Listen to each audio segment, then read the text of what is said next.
Who really is Elon Musk? Behind the headlines, viral tweets, and billion-dollar companies lies a story far more complicated than genius alone.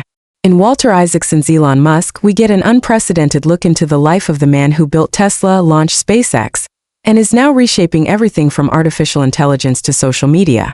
Based on 2 years of shadowing Musk and hundreds of interviews, this biography reveals the childhood trauma that fueled his relentless drive, the moments of triumph and near disaster that almost ended it all, and the controversial leadership style that both inspires and terrifies those around him. In this video from Detailed Book Summaries, we break down the key insights and powerful lessons from Isaacson's book, so you can understand not just the myth, but the man behind the mission to change the world. Whether you admire him, criticize him, or simply want to learn what makes one of the most influential figures of our time tick, this is the Elon Musk story you've been waiting for. If you enjoy our content, don't forget to like, subscribe, and hit the bell icon so you never miss a summary from Detailed Book Summaries. Chapter 1: The Boy Who Dreamed of Mars. Elon Musk was born into a world that felt, from the beginning, both too small and too brutal for what lived inside his mind. Pretoria, South Africa in the 1980s was a place of stark contradictions: sun-drenched streets and apartheid shadows, orderly suburbs and unspeakable tension. But inside one house, the real war was emotional. Elon, the eldest of 3 children, lived with a father who would leave a permanent mark on his psyche. Elon Musk, an engineer with a sharp mind and a darker edge, wasn't just strict. According to Elon, he was manipulative, emotionally abusive, and capable of inflicting psychological wounds that outlasted bruises. Years later, Elon would call him a terrible human being. And though Errol would dispute those claims, no one, not family, not friends, would deny the lasting damage. At school, things weren't easier. Elon was small, bookish, and utterly consumed by ideas that most 10-year-olds couldn't care less about.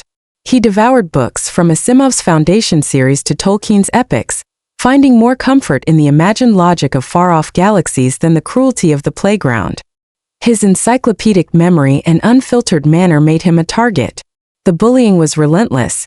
Once he was beaten so badly he had to be hospitalized.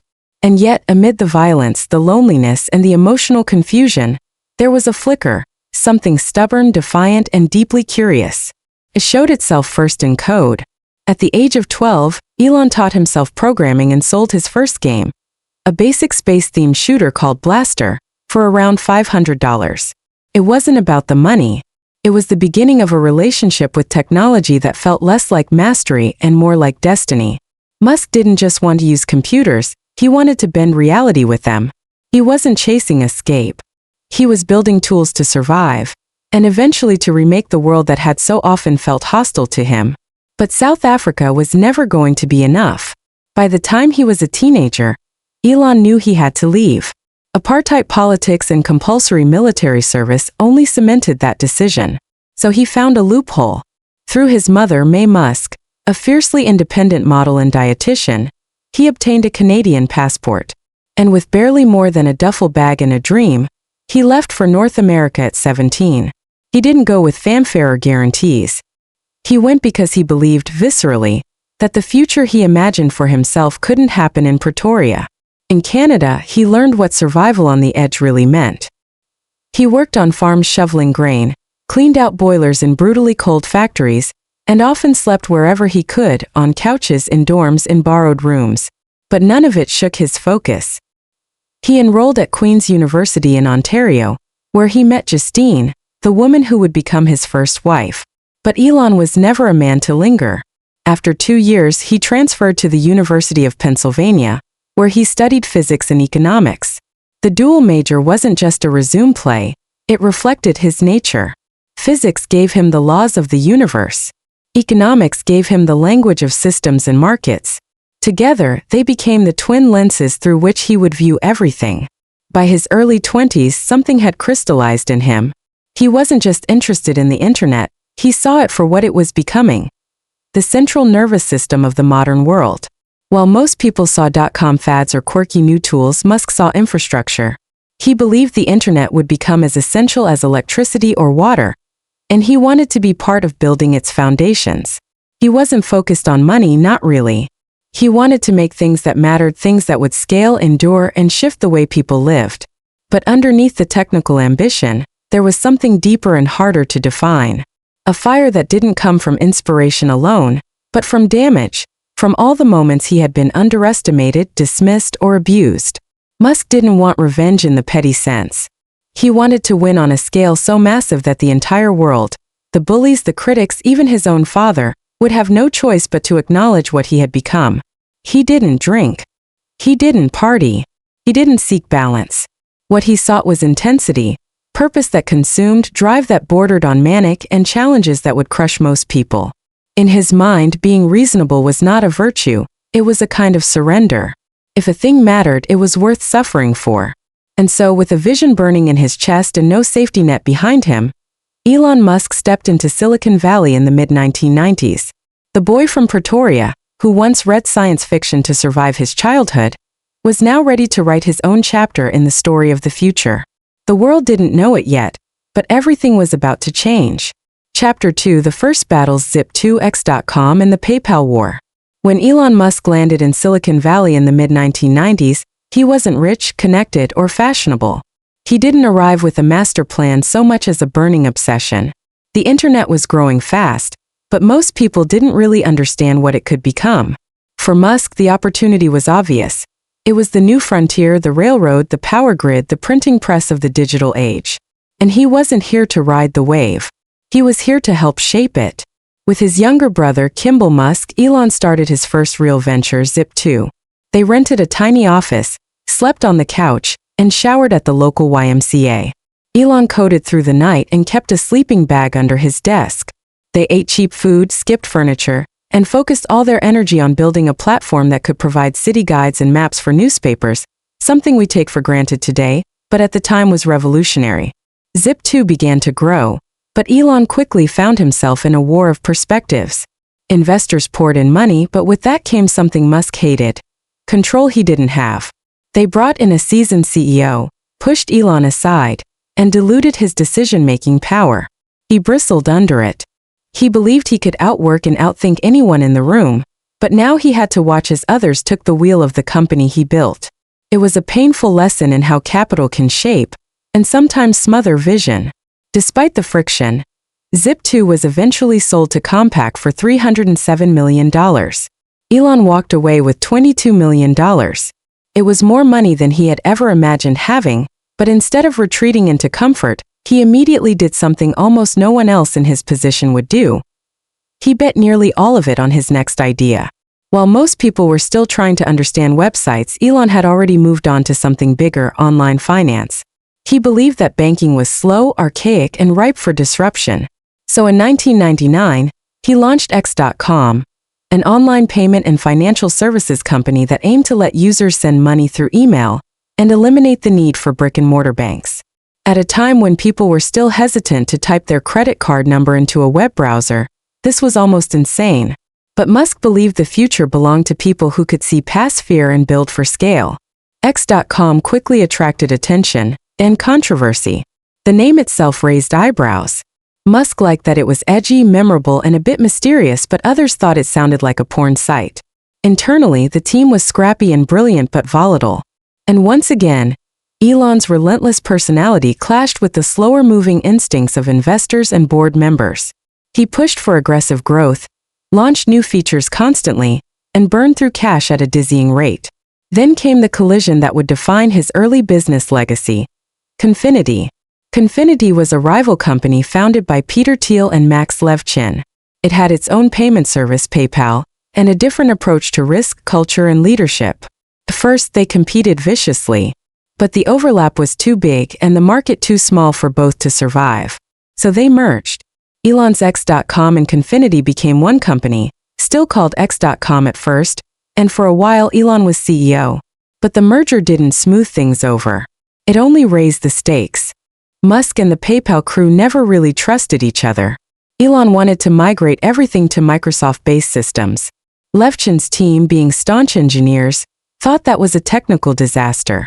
The arguments weren't about small tweaks, they were battles over architecture, culture, and control. And while Elon was on his honeymoon in 2000, the board made a decision that would sting for years. They voted him out as CEO. He returned to find himself sidelined again. But even in defeat, Musk didn't quit. He stayed on as the largest shareholder and watched as the newly renamed PayPal grew rapidly under Till's leadership.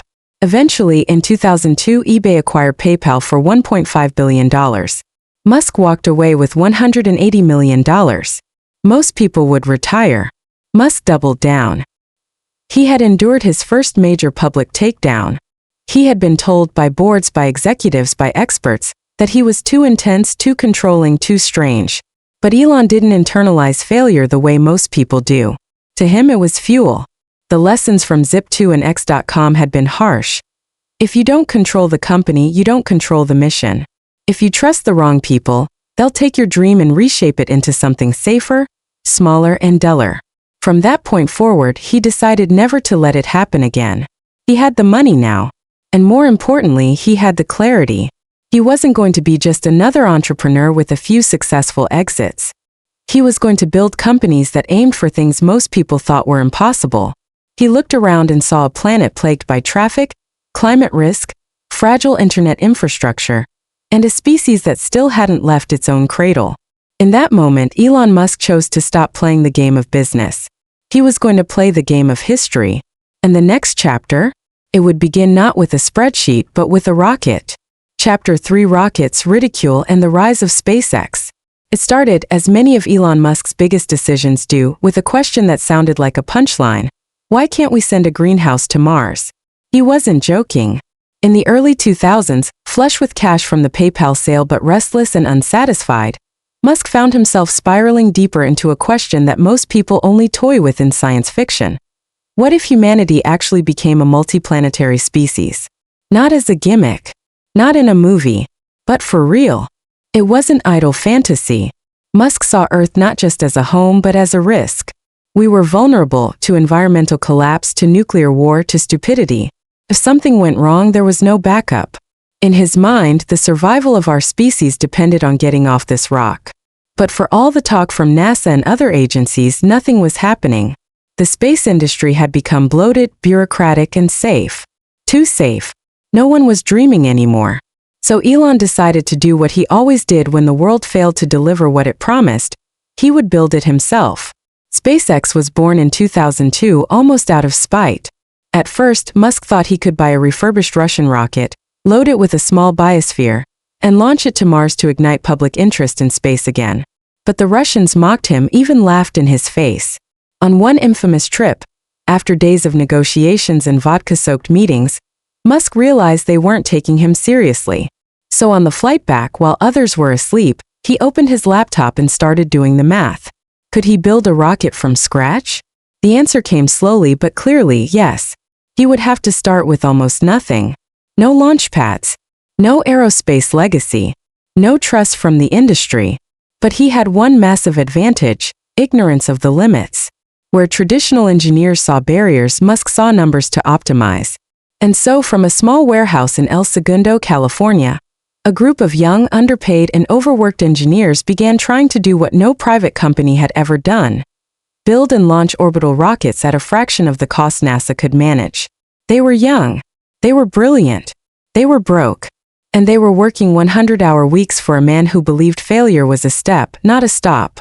The first rocket was the Falcon 1, a lean, sleek two-stage vehicle that symbolized Musk's obsession with efficiency. Every part was reimagined. Every supplier renegotiated. SpaceX didn't just want to launch payloads. It wanted to break the cost barrier so completely that space would finally become open to real innovation. But breaking barriers means hitting walls. The first 3 launches of Falcon 1 ended in failure. On the launch pad. In midair. Sometimes seconds after liftoff. Each time, Musk stood there, fists clenched, watching years of work and millions of dollars go up in flame. Critics mocked him. The aerospace community rolled its eyes. The press predicted collapse. But inside SpaceX, something strange was happening. Morale didn't crumble. It hardened. They knew this was the cost of doing something no one had ever done before. But even for Musk, failure has a financial ceiling. By the time the third rocket exploded, SpaceX was on the brink. Musk had poured more than $100 million of his own money into the company. If the fourth launch failed, it was over. That launch came on September 28, 2008. The team held its breath as the countdown began. Falcon 1 rose into the sky, this time smooth, steady, clean. The telemetry held. The first stage separated, then the second, and finally orbit. Cheers erupted. Grown engineers cried. Musk didn't smile so much as exhale. It had worked. SpaceX had become the first private company in history to reach orbit with a liquid-fueled rocket built from the ground up. And just in time, because Musk had bet everything on that launch. Had it failed, the company would have died. He later admitted he had just enough money left to cover payroll, and that was it. But the world suddenly saw him differently. He wasn't just the PayPal guy with a Mars fixation. He was someone who could take on NASA, Boeing, and Lockheed and win. Within weeks, SpaceX secured a $1.6 billion contract from NASA to deliver cargo to the International Space Station. They weren't just surviving anymore. They were in the game. The success of Falcon 1 opened the door to Falcon 9, a larger, reusable rocket that would go on to redefine the economics of spaceflight. Musk wasn't content with just launching satellites. He wanted to land rockets vertically like science fiction always promised. Again, people laughed. Again, he failed several times. But in 2015, a Falcon 9 rocket launched into orbit and then landed upright, perfectly back on Earth. A feat that once seemed impossible became routine. The world watched in awe. Competitors scrambled to catch up. Through it all, Musk remained the same, demanding, restless, obsessed. He slept on factory floors, fired people in the middle of the night, and pushed his teams to their limits. But he also inspired. Not by charm, but by sheer force of vision. People didn't work for him because he was easy. They worked for him because he made them believe they were part of something historic. SpaceX was no longer a gamble. It was a revolution.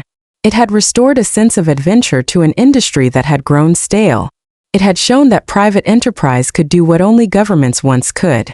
And Musk, eccentric, relentless Musk, had dragged the future a little closer by sheer willpower.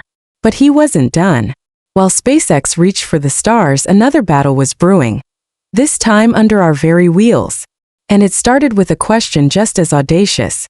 What if every car on Earth ran on electricity and drove itself? Chapter 4. Tesla and the War Against Impossible. When Elon Musk first got involved with Tesla, he wasn't the founder, but in many ways he became the reason it survived at all. At the time, in 2004, electric cars were considered a joke. They were seen as glorified golf carts, slow, weak, expensive, and impractical. No one in Detroit cared. The oil industry certainly didn't worry. The idea that an upstart company could take on giants like Ford or General Motors with battery-powered sedans. Laughable. And yet, Musk saw something different. He wasn't interested in building a green car to appeal to a niche market. He wanted to build the best car, period. Fast, sleek, desirable. One that could out-accelerate a Ferrari and still plug into your garage wall. The idea wasn't to make an eco-conscious compromise. It was to make gasoline obsolete through sheer superiority. And that meant rethinking everything. At the center of Tesla's early efforts was the Roadster, a car that took the body of a Lotus Elise and paired it with an all-electric drivetrain. It was a proof of concept. But even that was a brutal climb. The technology was bleeding edge. Battery systems overheated. Production costs spiraled. Early versions malfunctioned. And the leadership team fractured under the pressure. Musk had invested heavily, but he wasn't satisfied just being chairman. As delays mounted and the company faltered, he stepped in, firing the CEO, assuming direct control, and plunging headfirst into one of the riskiest ventures of his life. It was 2008 again, the same year SpaceX was on life support. And now Tesla was too. Both companies were on the verge of collapse at the same time. Musk had poured nearly all of his PayPal fortune into them. He was borrowing money to make rent.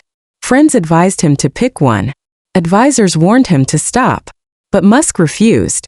In his mind, both companies were essential to humanity's future. One would take us off Earth, and the other would help save Earth. While SpaceX was preparing that make-or-break fourth launch, Tesla was running out of money. The Roadster was finally ready, but production was a nightmare. Costs were 3 times what they expected. Orders were delayed. Critics pounced. The media painted him as reckless, arrogant, delusional. On paper, they weren't wrong. He had no automotive background, no legacy brand, no cash cushion.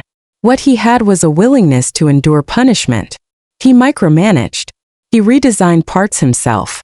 He fired entire teams. He pushed engineers to the brink. And somehow, inch by inch, Tesla survived. By the end of 2008, with Tesla about to die, he managed to raise a last-minute financing round, literally hours before the company would have defaulted on its obligations. SpaceX, on the other side, had just nailed its fourth launch and secured the NASA contract. In the span of days, both companies came back from the edge. It was one of the most intense stretches of Musk's life. He aged visibly. His marriage to Justine collapsed under the strain. But once again he emerged from the wreckage with a clear message. He wouldn't give up. Not ever. The Roadster began shipping in limited numbers. Wealthy, tech-forward customers started buying in. The car wasn't perfect, it was expensive and small, but it changed the perception. This wasn't a glorified Prius. This was a machine that moved like a supercar and ran on nothing but electrons. With that validation, Tesla set its sights higher. Musk pushed for a mainstream sedan, the Model S. This car would make or break them. It was an original design, built from scratch, with luxury-class polish and performance to rival any BMW or Mercedes. Internally, people warned him it would be too complex, too costly, too ambitious. Musk didn't care. He wanted it all. The longest range, the fastest acceleration, a giant touchscreen interface, over-the-air software updates, and full self-driving hardware. While Detroit doubled down on combustion and hybrids, Tesla built gigafactories to make batteries. While car dealerships held their monopoly, Musk refused to sell through middlemen. He created a direct-to-consumer model, upending the rules of the industry. It wasn't just bold. It was war. And the resistance came from everywhere. Automakers, oil companies, media outlets skeptical of the hype. Short sellers on Wall Street bet billions that Tesla would crash. Analysts called it a house of cards. Musk responded the only way he knew how, with action. When Tesla was under siege in 2013, he made a move that stunned even his closest allies. He took every patent Tesla held and made them open source. He dared the entire industry to copy them. His goal wasn't to dominate. It was to force the world to change. And it worked. The Model S launched to rave reviews. It was fast, beautiful, and wildly futuristic. It won Car of the Year awards.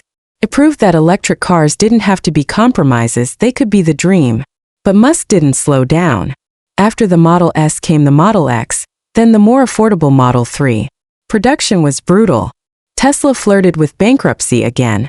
Musk called it production hell. And it was. He slept in the factory.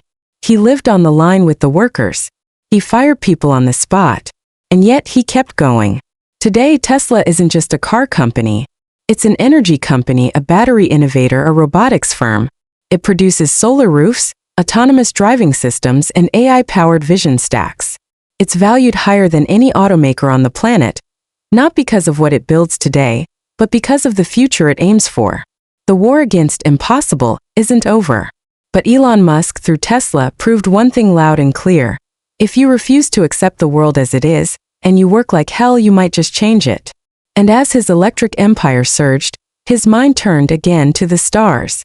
Chapter 5: The Mission to Mars, Starships, Superfactories, and the Final Frontier. Long before he was a household name, long before Tesla turned heads on Wall Street or rockets began landing upright on concrete pads, Elon Musk had a single image burned into his mind. A red planet with a glimmer of human life on it. Mars. To some, Mars was science fiction. A cold, barren desert with no air, no water, no welcome. But to Musk it was destiny. He wasn't dreaming of space travel as tourism. He was dreaming of space travel as survival. In his mind, humanity had two paths: become a spacefaring multiplanetary civilization, or eventually die out here on Earth, either by war, plague, self-sabotage, or time. By the late 2010s, after SpaceX had successfully launched dozens of Falcon 9 missions, landed boosters, and delivered cargo to the International Space Station, Musk set his eyes on the true challenge. Not just reaching space, not just orbit, not even just the moon. Mars. But the rockets that had brought him this far, the Falcon 9, the Falcon Heavy, weren't enough. They were brilliant tools for Earth orbit. But Mars required something else entirely. Something bigger, stronger, cheaper, and reusable. Fully reusable. So Musk and his engineers began building a behemoth. Its name changed several times, BFR then Starship, but its intent never wavered. It would be the largest rocket ever built, capable of carrying over 100 tons of cargo or more than 100 people into space. Made of stainless steel, it looked like something out of retro science fiction. Gleaming, monolithic, audacious, and very real. Where NASA had taken decades to reach this scale, SpaceX moved fast. They began testing prototypes in the dusty, remote town of Boca Chica, Texas, a patch of land by the Gulf Coast that would become a launch site, a factory, and eventually a full-scale rocket city. The first tests were wild.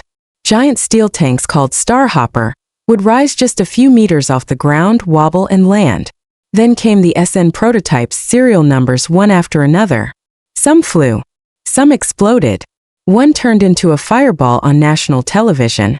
Musk didn't flinch. "We learn more from failure than success," he repeated like a mantra. The explosions were lessons, each one closer to perfection. As the prototypes grew, so did the vision. Starship wouldn't just be for Mars. It would also handle cargo around Earth, enable moon missions, launch satellites, and eventually carry civilians from one side of the globe to the other in under an hour. But Mars remained the holy grail. To make it viable, Musk knew the rocket couldn't just launch once and be discarded like the space shuttles or Saturn versions of the past. It had to return, land, and relaunch just like an airplane. That's why SpaceX invested so deeply in Raptor engines, an entirely new propulsion system using liquid methane and oxygen. Why methane? Because Musk wasn't just thinking about Earth. Methane could be synthesized from the atmosphere of Mars. He wasn't just building a rocket to go to Mars. He was building a rocket that could refuel on Mars and come back. That's the difference between ambition and architecture.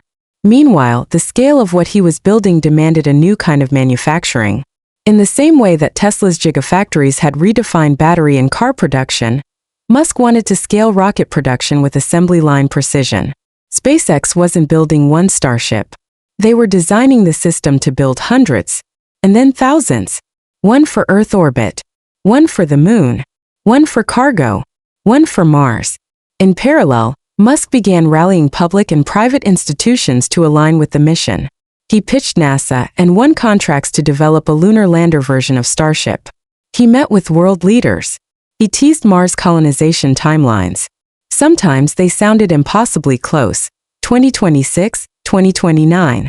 Critics scoffed. Space is slow, bureaucratic, cautious. But Musk's point was this: it doesn't have to be. What if we treated space like a startup problem, not a government bureaucracy? What if we tested fast, failed often, and moved relentlessly forward? What if we stopped waiting for perfect and started building what was possible? His vision for Mars wasn't utopian. He spoke of dust storms, radiation, survival struggles. It would be hard, maybe deadly, but that was the point. The first settlers wouldn't be tourists. They'd be builders, engineers, scientists, dreamers willing to trade comfort for. Chapter 6: The Mind Behind the Mission, Neuralink AI, and the Battle for Our Brains. While the world watched rockets soar and electric cars race across highways, Elon Musk was quietly turning his attention inward, to the most complex, powerful, and mysterious machine known to man, the human brain. To understand why Musk launched Neuralink, you have to understand what keeps him up at night. It's not just climate change, not just space travel. It's something more abstract, more invisible, and, in his view, more dangerous: the rapid rise of artificial intelligence. Musk has long warned that if left unchecked, AI could surpass human intelligence and outmaneuver our species before we even realize it's happening. He's not alone in that fear. Some of the greatest minds in science and technology share it. But while others theorize, Musk acts. His response wasn't just to speak at conferences or sign petitions. He decided to build a bridge between us and the machines.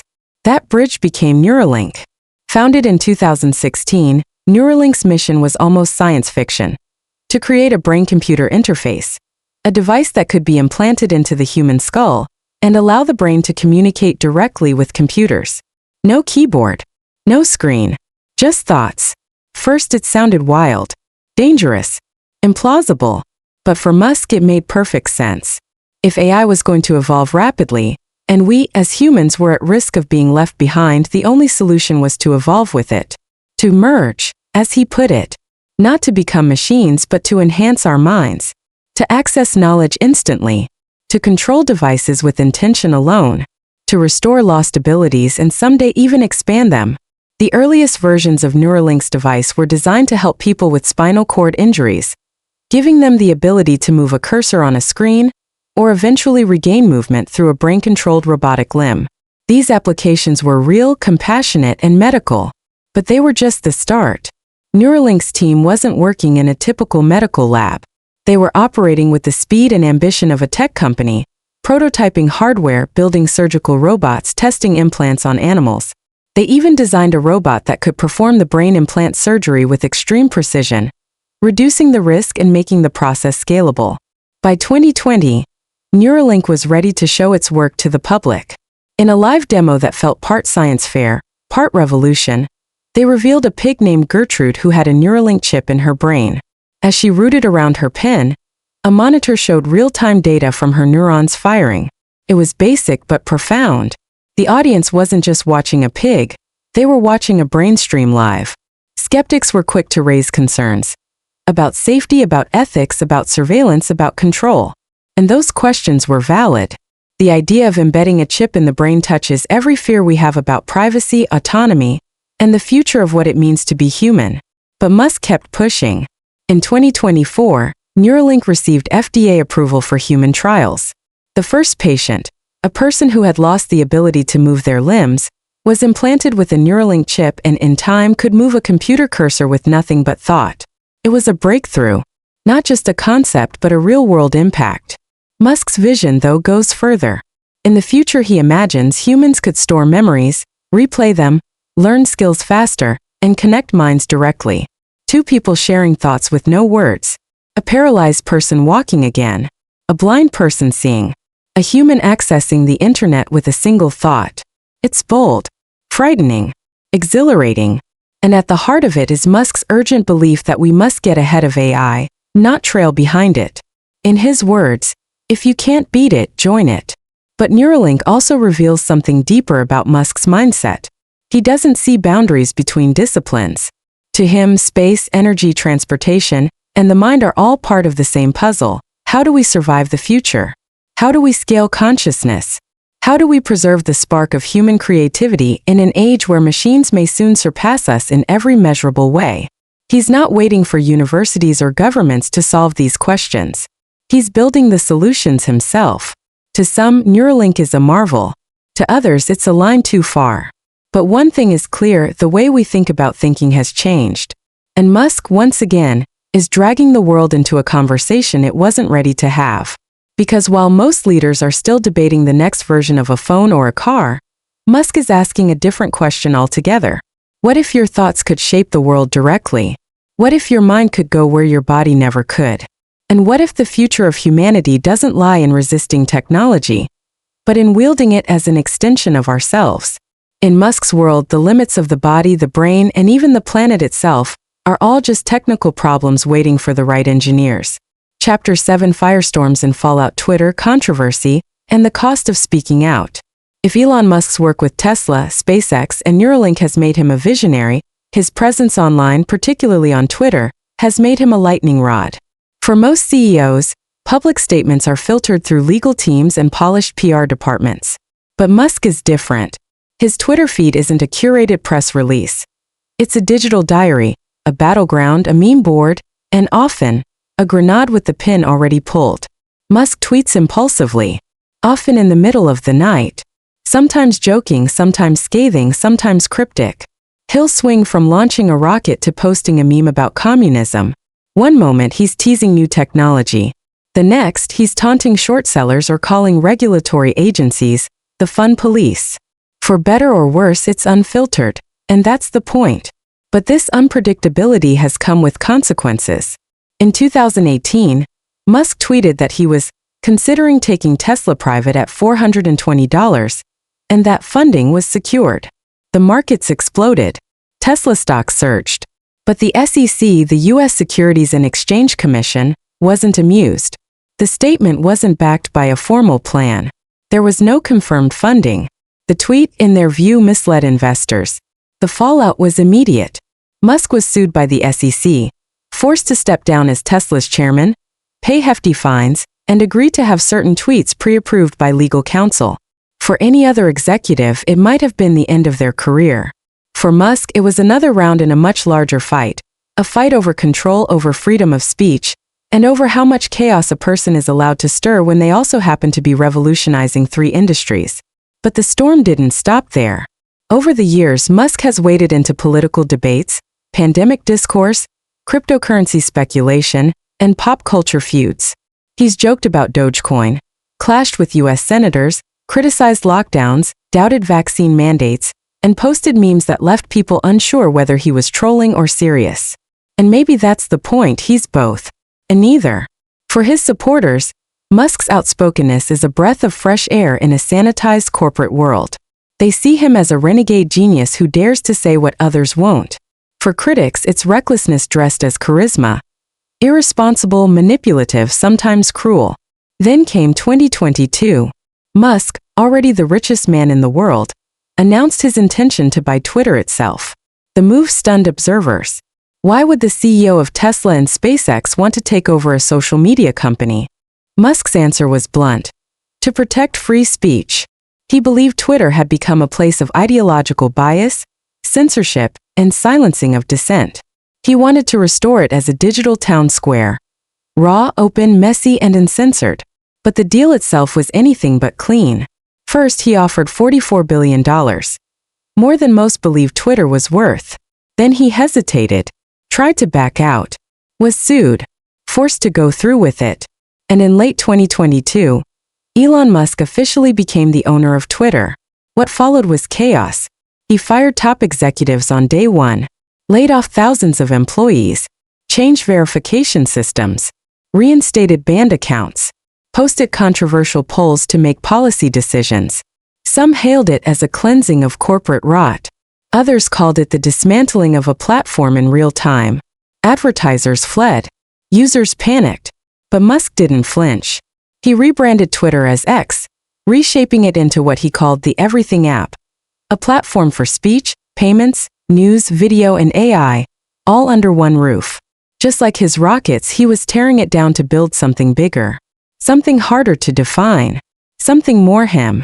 And all along, his own tweets kept coming. Sometimes brilliant, sometimes baffling, always headline-making. But there's a deeper story beneath the noise. Musk's relationship with Twitter, now X, isn't just about attention. It's about control. Musk has always hated gatekeepers. Whether it's government regulators, legacy media, or entrenched elites, he's obsessed with building platforms that bypass the old channels. Tesla sells directly to customers. SpaceX avoids contractors. Neuralink rethinks medicine. And now with X, Musk owns the channel itself, the medium where culture is shaped, battles are fought, and narratives rise and fall in real time. That power is intoxicating and dangerous. For every step forward in innovation, Musk takes a step deeper into the public fire. He's a man building the future while simultaneously provoking the present. A hero to some, a menace to others. At any moment, a single tweet can move markets, spark outrage, or start a global conversation. And yet he never stops. Because to Musk, silence is the true risk. He believes in friction, in disruption, in saying the unsayable. He believes the world should be uncomfortable if it's stuck. And while many wish he would simply be quiet and focus on rockets and cars, Musk sees no line between building and speaking. They're both tools for change. He doesn't want followers. He wants revolutionaries. But revolutions are messy. And the cost of speaking out, of holding the match to the world's kindling, is that sometimes the fire spreads farther than even he intended. Chapter 8. Legacy in Real Time. What Elon Musk leaves behind, even while he's still building. Legacy is usually something defined after someone is gone, after the dust has settled, after the last company closes its books or the last headline fades. But Elon Musk's legacy is being written in real time. Messy, volatile, visible, and impossible to ignore. At first glance, his impact seems tied to the tangible. Electric vehicles, rockets, satellites, factories, code. You can measure the miles Teslas have driven. You can count the satellites in the Starlink constellation. You can track Neuralink's clinical trials or Boring Company's underground tunnels. But his true legacy? It's something harder to hold. It's the reshaping of possibility itself. Before Musk, space was for governments. After Musk, it became a business. Before Musk, electric cars were fringe experiments, ugly, slow niche. After him, they became status symbols. Before Musk, AI and brain-machine interfaces were academic dreams. Now they're active battlegrounds for control and direction. But beyond the inventions, there's an even more disruptive pattern he's left behind. The breaking of rules people didn't even know they were following. He questioned everything: why car dealerships existed, why rockets were discarded after one use, why traffic was tolerated instead of tunneled under. He took on industries that had been dormant or deemed impossible to reform. Not with PowerPoints or panels, but with product after product, iteration after iteration, until the world had no choice but to notice. And yes, the path has been jagged. Musk is not a sanitized hero. He's not easy to admire in a traditional sense. He's polarizing, contradictory, blunt, and at times reckless. He changes deadlines like socks, makes decisions by meme, burns through employees and critics alike. For every breakthrough, there's a backlash. For every admirer, a detractor. But that's the paradox of building in public. Because what Musk is really doing, perhaps more than launching rockets or building neural implants, is testing society's tolerance for change. He doesn't ask for permission. He doesn't wait for consensus. He moves and forces the world to catch up. And in doing so, he's created a kind of template not for how to behave but how to believe. Young founders cite him as proof that big things can still be built. Engineers see him as someone who actually ships, rather than theorizes. And critics, even as they push back, can't deny the gravitational force he exerts on the culture. No one else can tweet a thought into a stock market ripple. No one else can casually mention Mars and have the world take it seriously. His legacy isn't in what he owns. It's in what he dares. He dares to aim a car at space and live stream it. He dares to bet his fortune twice on industries everyone else gave up on. He dares to say that humanity's future is not just down here but out there. And he dares to fail spectacularly in front of millions, because the only thing worse than failure in Musk's mind is stagnation. And so the real imprint he leaves isn't just technological, it's psychological.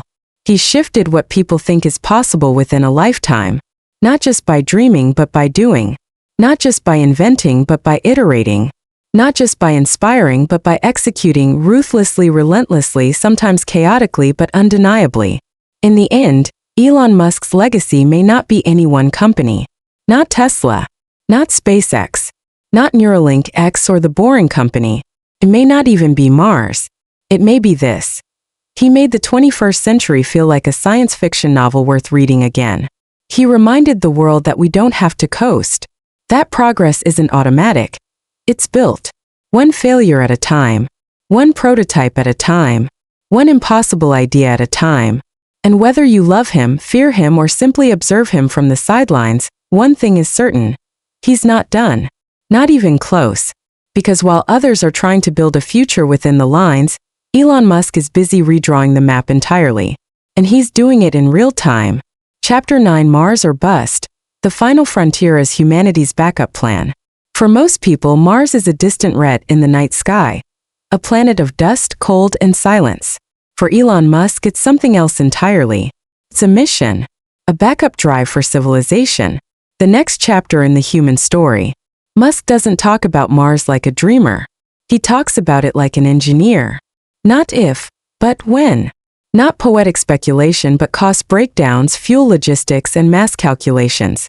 And that grounded obsession is what separates Musk's Martian ambition from science fiction. He's not trying to inspire a movie. He's building the vehicle. At the heart of this mission is SpaceX's Starship, a fully reusable, towering rocket system designed to carry up to 100 passengers and cargo into deep space.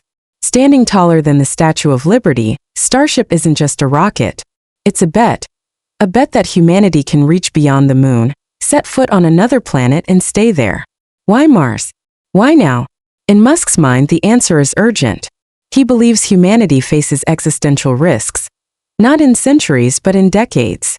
Wars, pandemics, artificial intelligence gone rogue, environmental collapse. Any one of these could end us. And if our entire species is confined to a single planet, we're fragile. One unlucky event and it could all be over. Every song, every painting, every dream gone. But if we're on 2 planets, we have a shot. We become a multi-planetary species. We preserve the flame of consciousness. We build redundancies into the human story. Of course, getting to Mars is only the beginning. Landing is hard. Surviving is harder. Musk envisions massive challenges: radiation, food scarcity, oxygen generation, infrastructure in a landscape that doesn't want you there. Mars won't greet us with welcome signs. It will test our every instinct. But that's exactly what draws him to it. Because for Musk, struggle is essential to meaning. He doesn't believe in paradise. He believes in projects, in sweat, in risk, in earning the right to survive. He imagines a Mars base at first small, rugged, dependent on Earth, then slowly growing into a self-sustaining colony. Buildings made from Martian materials, solar energy for power, greenhouses for food. Life not as comfortable as Earth but possible. Critics say it's a fantasy, that we should fix Earth before fleeing it, that Mars is a distraction for billionaires trying to escape the world they helped break. But Musk disagrees. To him, this isn't about abandoning Earth. It's about giving it context. Space travel inspires the kind of long-term thinking that Earth desperately needs. And besides, as he often says, we'll bring the problems with us to Mars if we don't solve them here. The journey forces us to grow. And unlike most space efforts of the past, Musk isn't waiting on governments. SpaceX is private, fast, aggressive. It iterates in the open, embracing fiery failures as part of progress. Rockets explode, yes, but each one teaches. Each one brings the next launch closer. And Starship? It's not just for astronauts. Musk wants it to be for everyone. A future where space travel is as common as air travel and as transformative. A one-way ticket to a new world. A new beginning. But even if you never go to Mars, Musk believes the effort matters. The goal shapes everything below it. It gives students a reason to study engineering. It gives humanity a reason to reach beyond its own chaos. And maybe, just maybe, it humbles us into acting better, knowing that this fragile planet we stand on is still our only home, for now. In the end, the Mars mission is Musk's ultimate metaphor. It's about refusing to accept limits. It's about betting on the impossible. It's about building not just better products, but a better path forward. Because in Musk's world, there are no passengers. Only builders. Only problem solvers. Only people willing to look at a red, empty sky and say, we can get there. And once we do, we won't just be a species that looked at the stars. We'll be one that walked among them. Chapter 10. The man behind the myth. Elon Musk unfiltered. To many, Elon Musk is a machine. An algorithm in a human shell. A productivity juggernaut who doesn't sleep, doesn't stop, doesn't break. A genius who builds rockets by day, tweets chaos by night, and doesn't blink when billions are on the line. But behind the myth, behind the tech-fueled mythology that swirls around him like stardust, there is still a man, flawed, wired differently, shaped by pain, driven by obsession, and always teetering between brilliance and burnout. He was born in Pretoria, South Africa in 1971. A deeply intelligent, introverted boy who read 2 books a day, memorized encyclopedias for fun, and found more comfort in computers than in people. Musk's childhood wasn't easy. His relationship with his father was fractious and, by his own accounts, emotionally brutal. He was bullied relentlessly at school, beaten so badly once that he had to be hospitalized. These early experiences etched something into him. A toughness, yes, but also a kind of emotional armor. A wiring that favors logic over comfort, truth over diplomacy, work over rest. It's the reason people often describe him as distant, even cold. But to Musk, feelings are secondary to outcomes. Empathy is inefficient if it slows the mission. And that mission has always been vast. Musk doesn't dream in small units. He doesn't want to be rich. He wants to rewire civilization. He doesn't want to impress you. He wants to outlast extinction. That scale of vision comes at a cost. He admits it's hard for people to be close to him. He admits he's not great at relationships. He's been married, divorced, remarried, and separated again. His romantic life, public, Complex, often messy, reveals a different side of him. The one who longs for connection, even while struggling to sustain it. He's spoken about loneliness, about not wanting to fall asleep alone, about the pain of heartbreak, even amid his astronomical successes. For a man who can land rockets with centimeter precision, love remains one of his hardest problems to solve. Then there are his children, at least 11 of them, including some from IVF, a set of twins, and one child tragically lost to SIDS as an infant. Musk doesn't parade his family life publicly, but his legacy as a father matters to him. He wants his children to inherit not just his fortune, but his fire, his unrelenting push toward progress. He talks about the importance of population growth, of ensuring the future is filled with brilliant minds. It's not just philosophy, it's personal. Yet the contradictions persist. He's a man who says he wants to save humanity, but has been accused of fostering toxic workplaces. He's building brain chips and self-driving cars, while joking online in ways that spark outrage. He champions climate solutions with Tesla, yet owns a jet and flies frequently. He warns about AI destroying the world, while funding AI development himself. These tensions are real, and Musk doesn't hide from them. He leans into them. Because to him, complexity isn't failure, it's reality. You don't get clean answers when you're playing on the edge of what's possible. You get mess. You get trial and error. You get brilliance tangled with ego. You get a man who sometimes seems like a superhero and sometimes like a supervillain depending on the day and the headline. But maybe that's the point. Maybe the future doesn't come from the polished. Maybe it comes from the imperfect, the ones who obsess too much, offend too easily, and refuse to stop moving forward. Musk doesn't want to be liked. He wants to be right. And even when he's wrong, he learns fast, adapts faster, and keeps building. He's not easy to root for, but he's impossible to ignore. In a world where most leaders are optimized for approval, Elon Musk is optimized for output, for velocity, for pushing the next thing into existence, whether it's a car, a rocket, a robot, or a reason to keep hoping that humanity's best days aren't behind it. And so we watch, we critique, we copy, we argue, but above all we witness, because no matter how you feel about him, one thing is undeniable.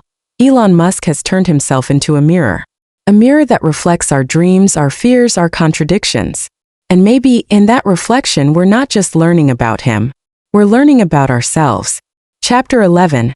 Betting on Chaos, Why Elon Musk Thrives Where Others Flinch. Most people build their lives around stability. They seek it in their careers, their relationships, their investments. The goal is to minimize risk, avoid failure, and preserve reputation. Elon Musk runs the opposite operating system. He doesn't avoid chaos, he accelerates toward it. He doesn't hedge bets, he multiplies them. Where others see danger, he sees momentum. It's not just bravado, it's strategy. In 2008, Musk was broke on paper. SpaceX had failed 3 rocket launches in a row. Tesla was on the brink of collapse. The Great Recession had gutted investor confidence. Any reasonable person would have pulled back, sold assets, consolidated, hid. Musk doubled down. He poured his last remaining funds, borrowed, leveraged, stretched thin, into keeping both companies alive.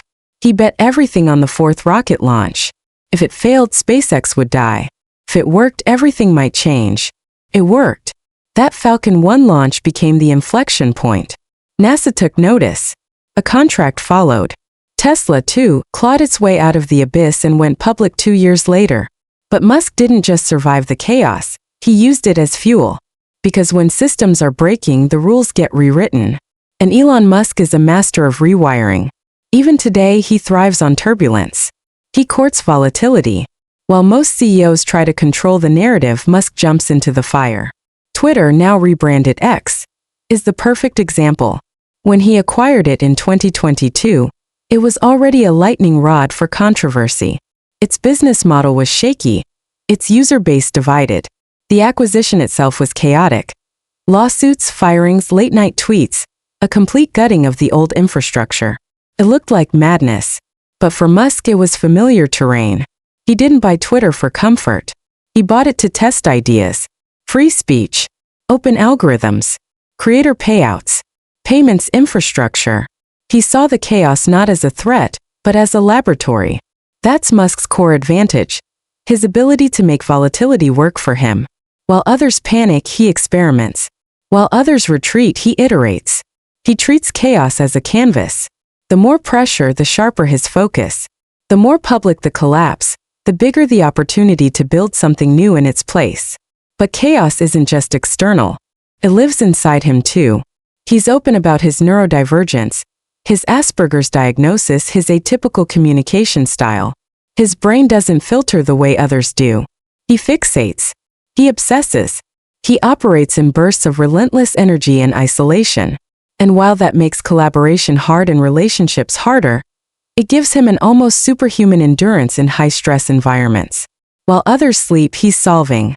While others slow down, he accelerates. And then there's his relationship to fear. He's not fearless, he just doesn't let fear be the decision-maker. He's afraid of failure, of course. Afraid of letting people down. But not afraid enough to stop. That's the difference. He feels it, but he doesn't serve it. And chaos has rewarded him. It's made him unpredictable, untouchable, dangerous, visionary. It's also made him enemies. Investors worry about his volatility. Employees burn out in the intensity. Critics pounce on every mistake, every crude tweet, every misstep. But it begins with scale. Most entrepreneurs pick a niche. Musk picks the entire species. Climate change, space colonization, human-machine symbiosis, AI safety. He doesn't look for market gaps. He targets existential threats. It's not what product will sell, but what will keep humanity going. That framing alone has shifted the tone of modern ambition. Young founders now measure themselves not just by revenue, but by relevance to the survival of civilization. The Musk effect has also shattered traditional industry silos. In his world, software and hardware are inseparable. Rockets get updates like iPhones. Cars drive themselves using neural networks. Satellite constellations blanket the globe with broadband. It's not just convergence, it's collision. And now, every industry from aerospace to automotive to healthcare is being forced to adapt. The old barriers are falling. Musk showed that if you understand physics and code, nothing is off limits. Then there's the leadership style. Call it visionary dictatorship or radical transparency. It's unmistakably Muskian. He tweets company decisions before press releases. He mocks regulators. He fires entire departments overnight. It's chaotic, yes, but it's also addictive. Employees at his companies often say the same thing. It's the hardest job I've ever had, and the most meaningful. That's the Musk effect on talent. People don't join his teams for comfort. They join to be part of something that might actually matter. Something unfiltered, alive, risky. Traditional HR practices don't survive long in that environment. What does? Urgency, curiosity, obsession. The belief that if something is physically possible, it should be attempted now, not after 3 more meetings and a white paper. Investors too have shifted. Before Musk, bold bets were rare. Now, even conservative capital wants a taste of moonshots. The idea that a single founder can move markets, reshape industries, and polarize public opinion, that wasn't a norm. It is now. Musk doesn't just attract investment. He redefines what VCs expect from leadership. They don't just want growth. They want gravity. But the Musk effect has also leaked far beyond tech. It's in politics, where national leaders now comment on his tweets. It's in pop culture, where he hosts SNL, dates celebrities, and spawns memes faster than most influencers. It's in education, where kids don't just want to start apps anymore. They want to build robots, launch rockets, rewrite biology. He's made science cool again. He's made ambition noisy again. And perhaps most provocatively, he's made failure public again. Because Musk fails loudly. On launchpads, in boardrooms, on Twitter. He doesn't spin it. He studies it. And by doing so, he's given others permission to risk bigger, to prototype sooner, to stop worshipping polish and start respecting velocity. But the Musk effect isn't all upside. His influence also brings danger. When one person holds that much sway, financial, cultural, technological checks and balances fray. His ability to tank stocks, ignite movements, or swing sentiment in 280 characters is unprecedented. The world is still learning how to respond to a leader who governs through algorithms and instinct. And as copycats emerge, the risk is that they imitate the bravado, not the depth. They mimic the chaos, not the clarity. Because behind Musk's madness is still an engineer's mind, calculating, obsessing, iterating. Strip that away, and what's left is a performance, not a mission. Still, the effect is undeniable. In a single generation, Musk has changed what people believe is possible. He's broken the mold for how leaders act, how industries evolve, and how humanity dreams. He's not just building the future. He's dragging the present into alignment with it, kicking and screaming. And whether you see him as a hero, a cautionary tale, or both, one thing is clear. You're living in the world after Elon Musk. And it works differently now. Chapter 13: Firestorms and Fallout. Elon Musk versus the world. If success were a shield, Elon Musk would be untouchable. He's the richest man alive, the CEO of multiple companies shaping the future, and one of the few people in history who can crash a stock or move geopolitical conversation with a single tweet. But here's the truth. Success isn't a shield. It's a spotlight. And the higher Musk climbs, the more heat he attracts. The world doesn't just watch Elon Musk. It scrutinizes him. And that scrutiny has intensified with every bold move, every failed promise, every offhand tweet that turns into a front-page headline. Because while Musk might thrive on risk, controversy has become a second language for him. He's clashed with regulators, mocked journalists, and publicly feuded with everyone from politicians to business partners.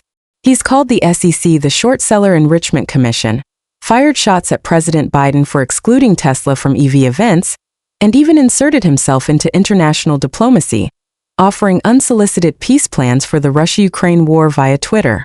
For any other CEO, these would be career-ending stunts. For Musk, they're Tuesday. But that doesn't mean there aren't consequences.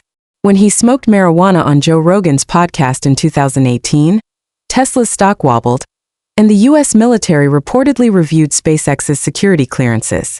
When he tweeted in 2018 that he was considering taking Tesla private at $420, it triggered an SEC investigation, a $40 million fine, and his removal as Tesla's chairman. Still, Musk walked through the fire. Not untouched, but unbroken. Because controversy to him is not a side effect, it's a tool. It grabs attention, destabilizes norms, and opens room for disruption. And Musk is a master at weaponizing attention. He knows the algorithms. He knows the cycles. And he understands one thing most people don't. In the modern media landscape, silence is a liability. Noise is power. He uses that power relentlessly. And yet, it also costs him. His reputation has shifted dramatically over the years, from underground tech hero to global industrialist to polarizing cultural force. To fans, he's Iron Man. To critics, he's erratic, dangerous, even unfit to lead. The love-hate dynamic isn't new, but it has intensified, especially as he's become more vocal about politics, COVID-19 policies, immigration, and free speech. When he acquired Twitter in 2022, everything escalated.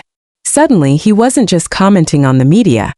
He owned one of its most powerful platforms. Mass layoffs followed. Content moderation rules were rewritten. Advertisers fled. Supporters cheered. Critics sharpened their knives.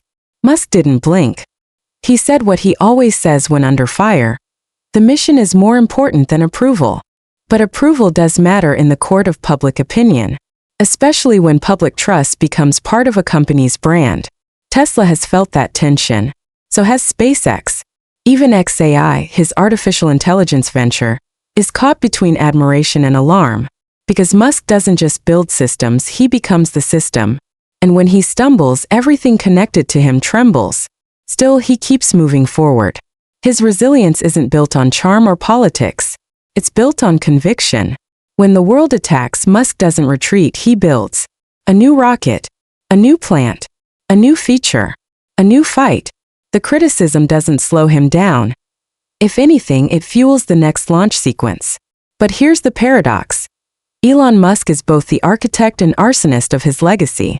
He sets fires. He builds fireproof dreams. He challenges the very systems he needs to succeed in.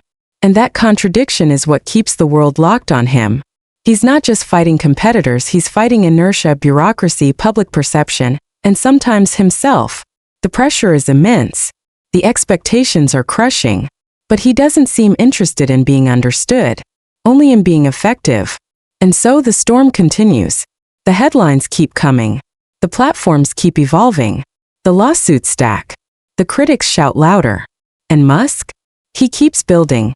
Like a man who knows history won't judge him by the fires he walked through, but by the stars he reached. Chapter 14: Mars, Minds, and Mortality. What Elon Musk wants to leave behind. At the core of Elon Musk's relentless ambition is a haunting awareness of mortality. Not just his own but civilization's. He talks about it often, not in vague philosophical terms but in urgent, practical ones. The sun will eventually expand and consume the earth. AI could outthink us and treat humans like ants. Pandemics, wars, environmental collapse. Any one of them could end the human story. And so, Musk doesn't dream of building companies. He dreams of building lifeboats. For him, every project is a contingency plan. A shot at survival. A new chapter for a species that might not get another chance. And nowhere is that clearer than in his most audacious goal, putting a human colony on Mars. To some, that sounds like a fantasy. To Musk, it's math. Risk multiplied by time equals inevitability. If something bad can happen to humanity, it eventually will. The only defense is redundancy. And the only real redundancy, he argues, is to become a multiplanetary species. That's the true purpose of SpaceX. The Falcon rockets. The Starship tests. The satellite constellations. They're not just engineering marvels, they're stepping stones. He doesn't want to plant a flag. He wants to plant a future. Self-sustaining, growing, adapting, just far enough away from Earth to escape whatever ends it. But Mars is only one part of the legacy he's building. Back on Earth, another frontier consumes him. The human mind.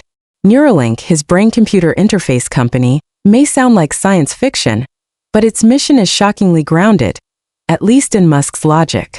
As artificial intelligence races forward, he believes humans risk becoming obsolete. Our bandwidth, limited to voice, typing, gestures, just isn't fast enough.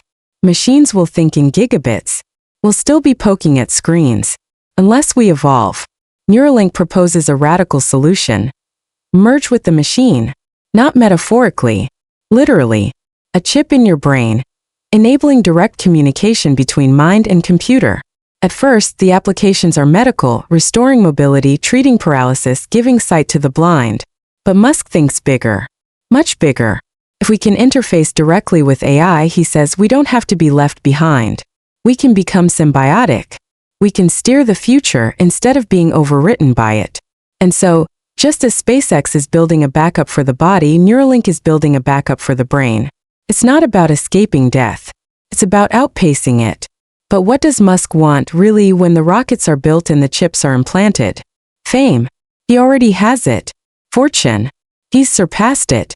Control. He disrupts it more than he hoards it. What he wants is something more permanent. A dent in destiny. A proof that humanity didn't just scroll and argue and consume but advanced.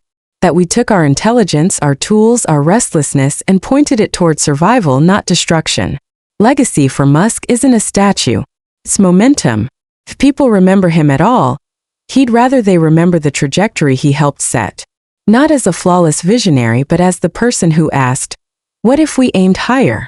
What if we didn't accept extinction as inevitable? What if we built for a species, not just a market? That's why he takes the hits.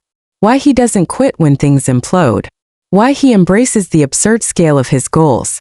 Because at some level, Elon Musk believes the worst thing humanity could do is get comfortable.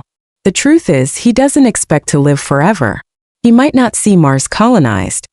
He might not survive long enough to upload his consciousness. But he's not trying to win for himself. He's trying to tip the odds. Because maybe, just maybe, in 100 years when the dust has settled and the noise has faded, and some child is watching Earthrise from a Martian classroom window, they'll know someone lit the first spark. Not because he was perfect, but because he refused to build small. Chapter 15. The Contradiction Engine, Reconciling the Man with the Myth. Elon Musk contains multitudes. That isn't poetic license.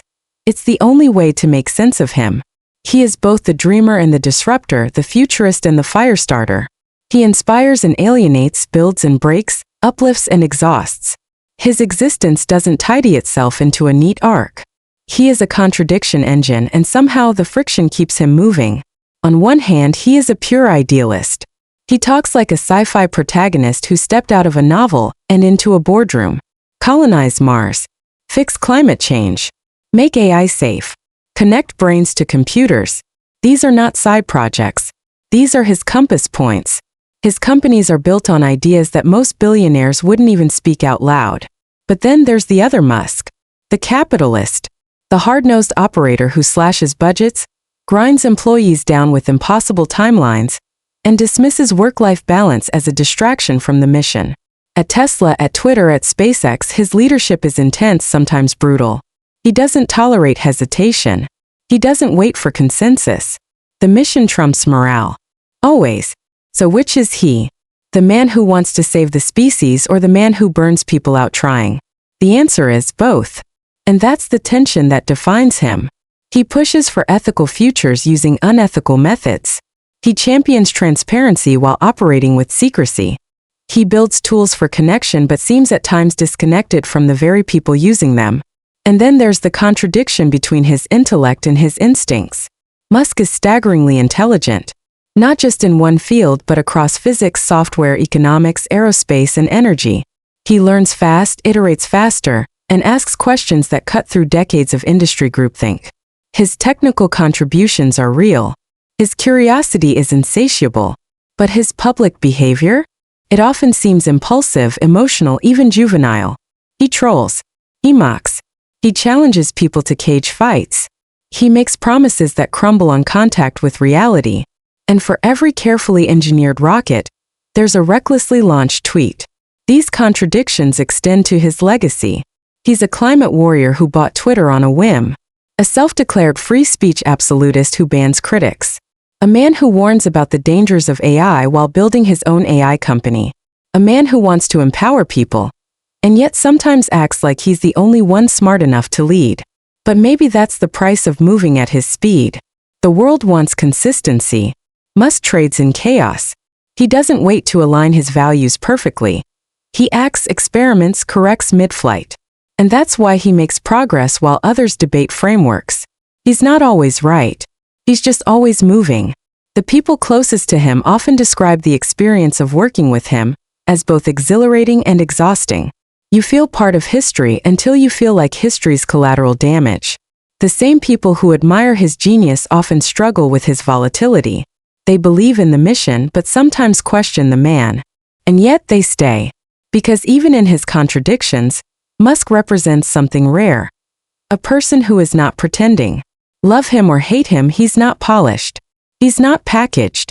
He doesn't fit the corporate mold or the celebrity one. He is raw, awkward, sometimes inappropriate, often infuriating, and utterly authentic in his obsessions. That's why he remains relevant. That's why he can fail publicly and still bounce back. Because in a world full of masks, Musk is all sharp edges and naked ambition. He doesn't ask to be liked. He asks to be remembered. And he will be. Not because he was perfect, but because he bent reality, broke rules, walked through contradiction after contradiction, and kept building.